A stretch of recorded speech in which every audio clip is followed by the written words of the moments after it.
আজি আমি যাবলৈ ওলাইছোঁ নাৰিকলীৰ শিৱ মন্দিৰলৈ। এইটো এটা বহু প্ৰসিদ্ধ শিৱ মন্দিৰ। ডাইটা চাৰিআলিৰ পৰা প্ৰায় চাগে 15-16 কিলোমিটাৰমান দূৰত হ'ব।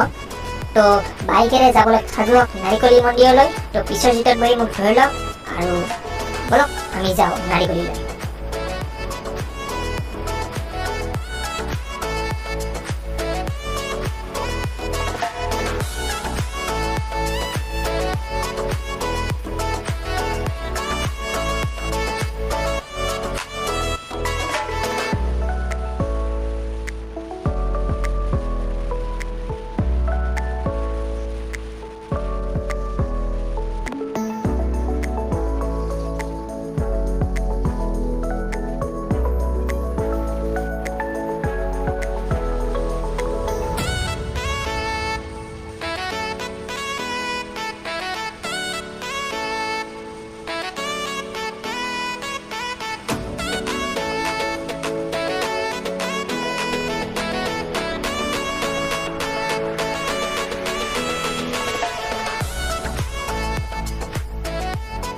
তো আহি পালো আমি নাৰিকলী মন্দিৰ। এতিয়া ৰাস্তাটো যিহেতু 2 লেনীয়া, তো ক্ৰছ কৰি ল'লে অলপমান প্ৰব্লেম হ'ব। তো ফাৰ্ষ্ট ক্ৰছ কৰি লওঁ।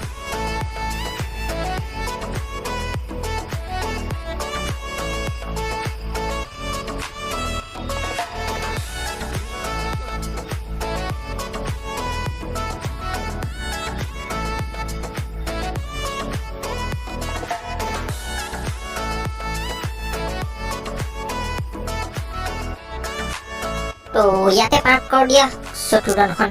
তো বলক নামক আৰু বলক ভিতৰলৈ যাওঁ।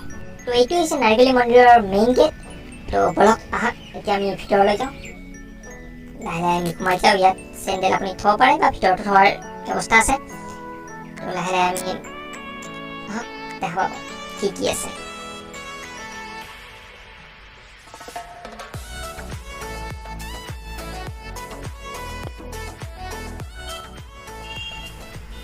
তো এইটোৱে হৈছে মেইন মন্দিৰ আৰু ইয়াতে বিশেষকৈ মেইন পূজা অৰ্চনাবোৰ ইয়াতে কৰা হয়।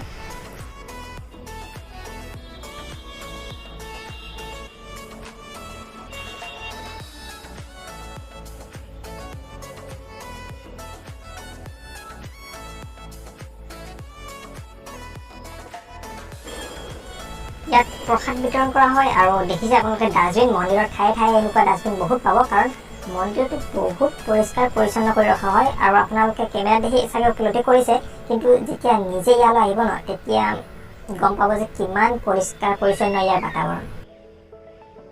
আৰু এইখিনিতে আছে কীৰ্তন ঘৰ, আৰু ভক্তসকলে এইটো জিৰণি ঠাই ৰূপেও ব্যৱহাৰ কৰে।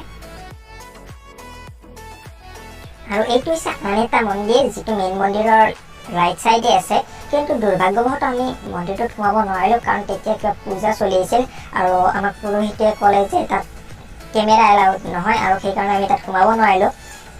তো আশা কৰোঁ আপোনালোকে এইটো ভুল নাভাবে, কাৰণ তাত কেমেৰা এলাউড নকৰিলে আৰু আমিতো আৰু জোৰজবস্তি কেমেৰা ইউজ কৰিব নোৱাৰোঁ।